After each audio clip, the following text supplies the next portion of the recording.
Good morning. This is Karen with newclevelandradio.net, and welcome back to the Intentionality Gurus, the podcast where we dig beneath the surface to uncover the hidden forces driving your thoughts, choices, and success.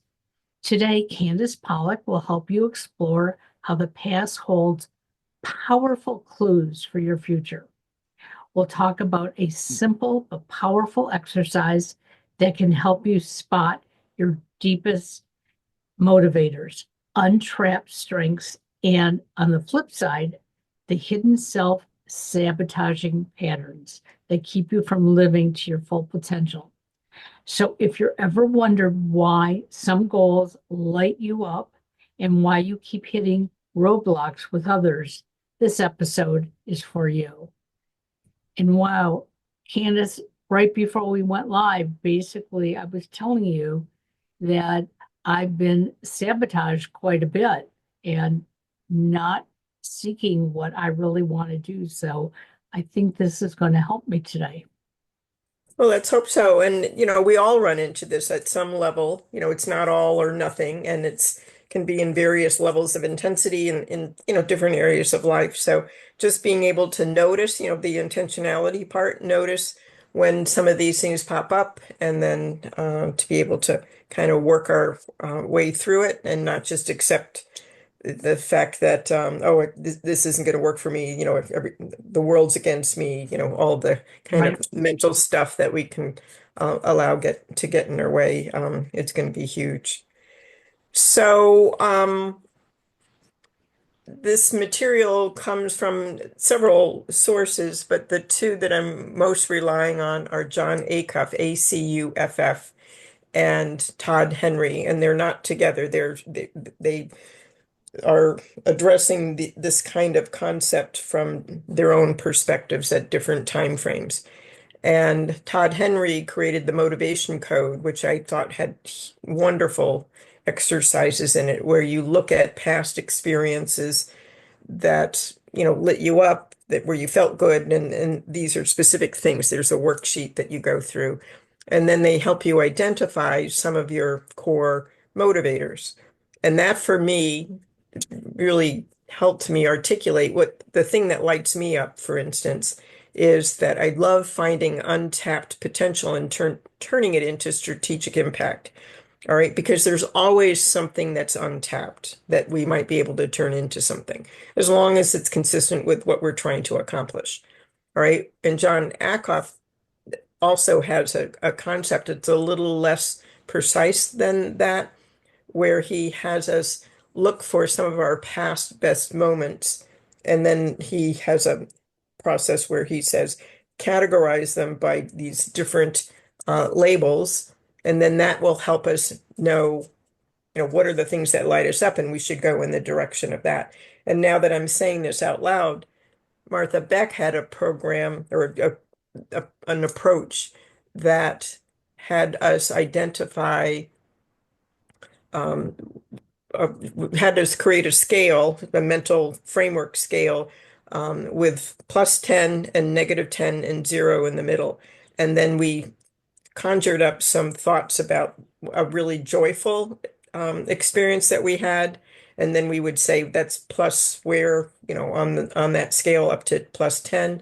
And then she had us think of something that we didn't want at all, nothing too traumatic, but something that would just give us a frame of reference in terms of, I don't want that. I don't want to be going in that direction. And then at any given point in time, we could stop and say, oh, is this more of a plus than a negative number? So it was just an interesting way to kind of say, oh, I need to be going in this direction, if I'm making any sense Yep, here.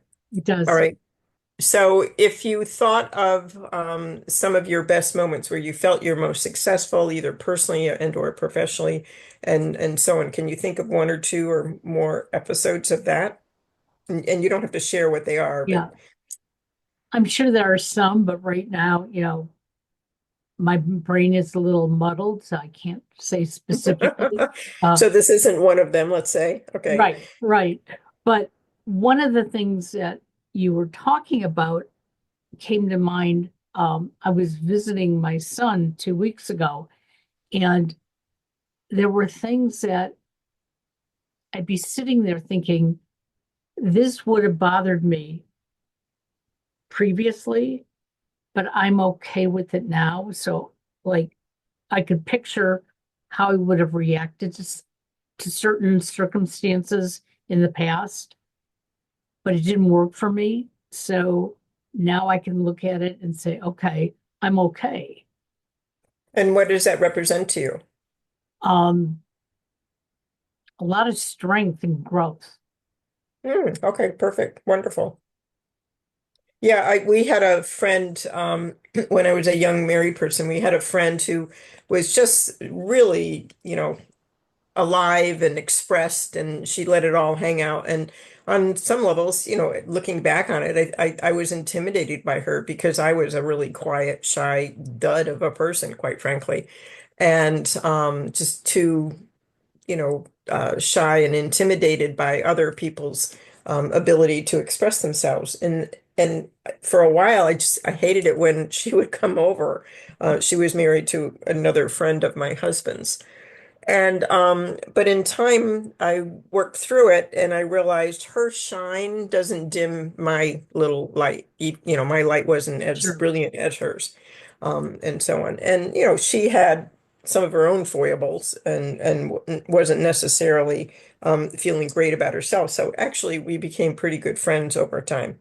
But I had to get over my self-consciousness about being so dull, when I sat next to her. She was just so out there. So the idea is, we can be thinking about what are the things that light us up and what are the things that kind of drain us. And at this point, for me, anything that has to do with lots of text and words and that kind of a thing, even though in my day job, a lot of that is necessary, it's not necessarily fulfilling for me or energizing, and I have to pick my moments to do it. Okay. So for some people, it'll be solving a really complex problem, might be leading a team, might be working with certain types of people, elders or children or animals, creating something new, helping others, grow.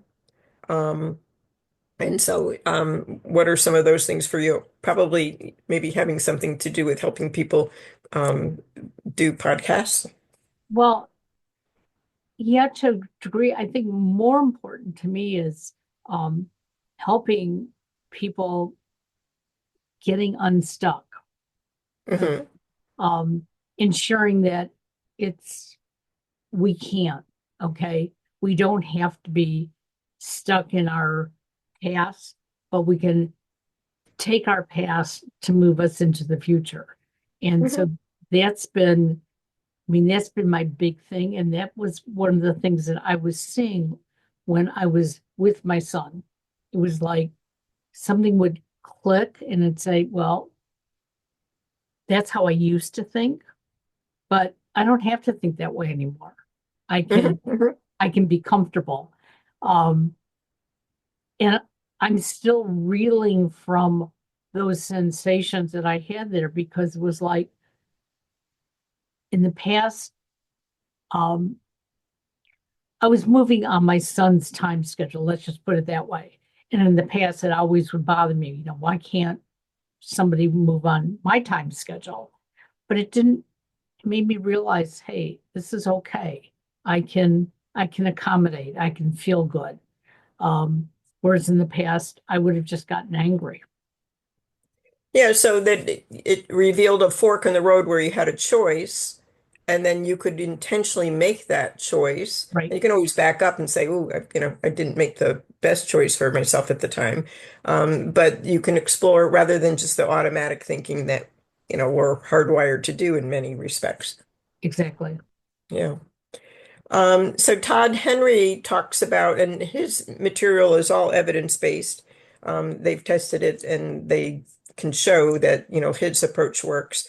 And his research shows that we all have core motivation patterns.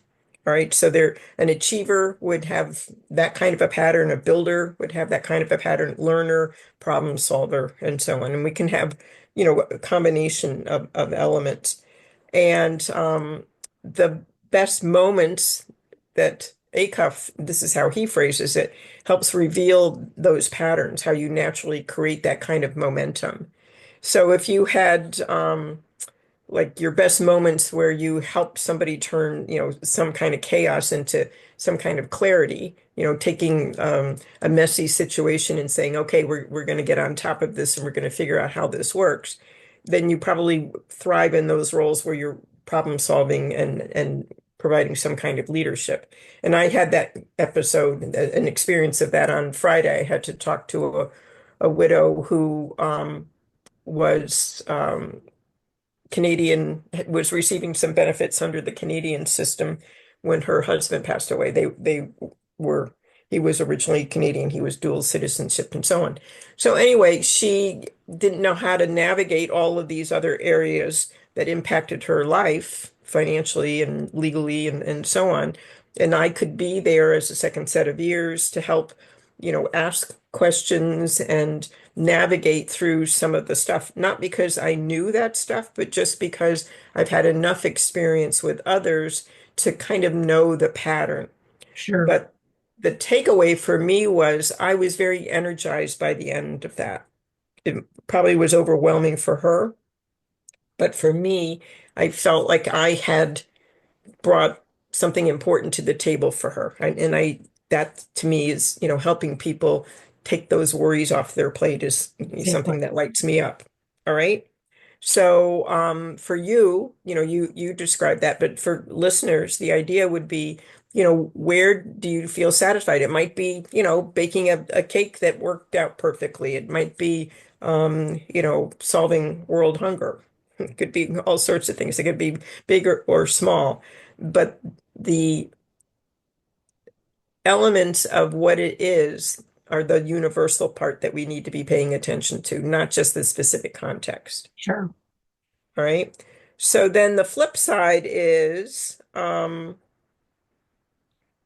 where we can sabotage ourselves. So those thinking habits, those automatic ways of interpreting what we're doing, that can tell us that kind of take the oxygen out of the air, and it keeps us stuck. And you mentioned that where you had this experience that you had recently could have been handled where you had how you had habitually handled it before, and Right. what would that have gotten you? Um, it would have gotten me nowhere. I mean, things would have just been very negative. I would have felt like the whole world's against me because I'm giving in. I'm just doing for somebody else, nothing that I want to do for myself. Um, Mhm, in fact, after our last podcast, I put a note up on my computer and it just stays with me all the time. And I keep asking myself, how is that working for me?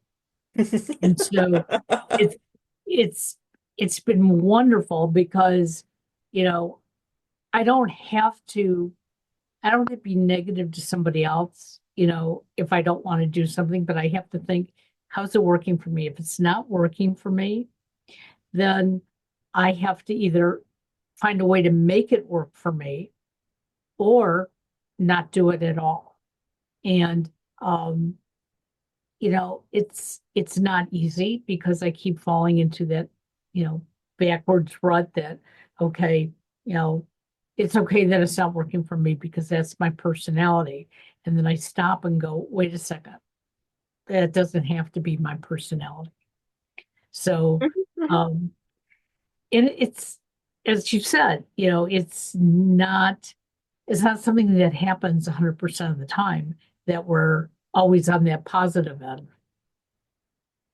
Exactly. And it's not the false positive, the kind of concept of if I just have happy thoughts, life will be happy. If that were true, we would all be happy. We would all force ourselves to have happy thoughts, and the problem would be solved. It would be great if it were that simple, but it's not.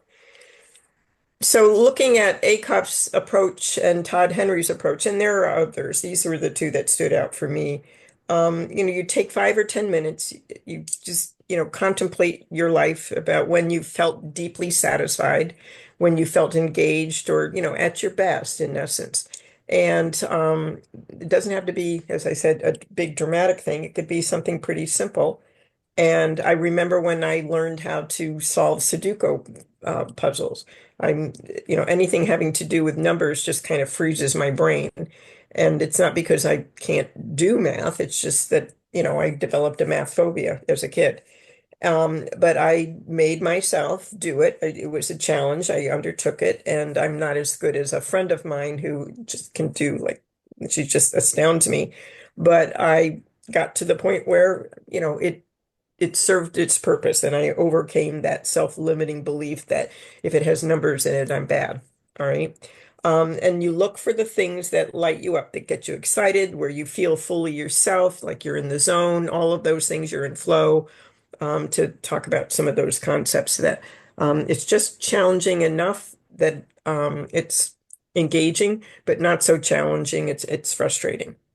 And then the idea is you are looking for some common denominators. So you might feel, these might be things where you're maybe undertaking a project. It might be like a model car, like for like they made in kits and so on. I'm not talking about an actual car you drive, but although it could be something like that. And it could be starting a new project, leading a troop of Girl Scouts or Boy Scouts, those kinds of things. That what part of it is the exciting part? So starting things for me is key. I'm always like into like, oh, we could do this, we could do that. But here's the hidden part, the self-sabotaging part could be always starting things and not finishing things. Right. All right. So we need to look for that happy medium about where you could be an achiever as a motivation code under Todd Henry's assessment program. You could be a hyperachiever under the self-sabotaging positive intelligence material and do it to a fault. So we are just being just noticing, just being mindful, just being intentional about what is so. But it's going to be our past moments. Now, John Acuff has a interesting concept where he has us identify these things, and then he has us categorize them into um, accomplishments and some other categories and so on, and then that can inform some of the ways that we can utilize this. And so this is why I like to kind of curate some of these approaches and um, take some of the best parts from each one of them. And so in this week coming up, it might be fun for people to make those lists of, just spend some time, and it doesn't have to be one time. You can do it, the exercise maybe a little each day to say, okay, what about this day did I get lit up about? What was it about that thing that lit me up? And was I being a builder? Was I being achiever? Was I learning something? Was I sharing something or, being in a helping mode and so on, problem solving? And then also explore some of the things where we didn't feel so good. And that would be where we maybe got caught up in that little loop where we get annoyed or and so on. And then maybe next time when we talk, we can build on this and take it to the next level and talk about how we've turned that into some of the things we need to know in terms of some of our goals. How does that sound? It really sounds good. And it reminds me of this past week. I decided that it was time for me to get back into my routine of riding the bike that I've been riding for the last couple of years, but stopped when I broke my shoulder. And not that I couldn't do it with the broken shoulder, but I convinced myself I couldn't. And I really sabotaged myself for almost 2.5 months because I wasn't feeling good about my health and my body. And once I started riding the bike again this week, I felt productive.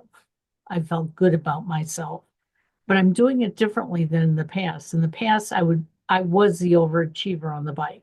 Let's get on the bike and just ride as long as you can. And now I'm riding the bike in segments because I find that when it energizes me, I don't need to be worn out from it. I need to be energized so it promotes something for me to continue to do other things. So, Yeah. And if uh, I can grab that, Karen, the idea to doing it to a fault that till you're drained from it, then it becomes drudgery. You don't want to right, do it. So you set yourself up for that self-defeating process. Like, no, I'm not going to do that when we just need to do it small enough so that we will reliably do it where we get the feel good part, but not to the point of creating the drudgery or the resistance to it and so on. It's a okay. perfect example of how we set ourselves up for that kind of burnout.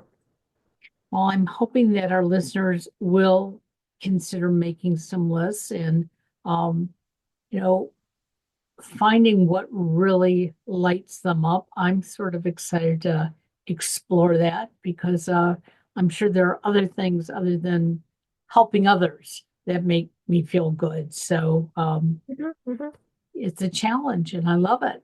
And we'll, And if you can identify the specific part, is it the actual solution or is it the helping people see, gain insights or, to really walk through it moment by moment, like when does the light turn on and when does it kind of start to flicker off? It's really a fascinating concept. well, I'm looking forward to it and I hope our listeners are as well. And we'll continue this subject on the next podcast. So And we, if I can just say, this is going to dovetail really nicely into the self-sabotage to self-command boot camp that we'll be releasing towards the end of the month. So I just, this is all like one big ball of string that we're going to be unraveling and taking things to the next level. So it sounds stay good. intentional, everyone. And we thank you for joining us. And again, check out the show notes because we'll have additional information in there as well. Have a great day, everybody. Bye bye now. Thank you. Bye-bye.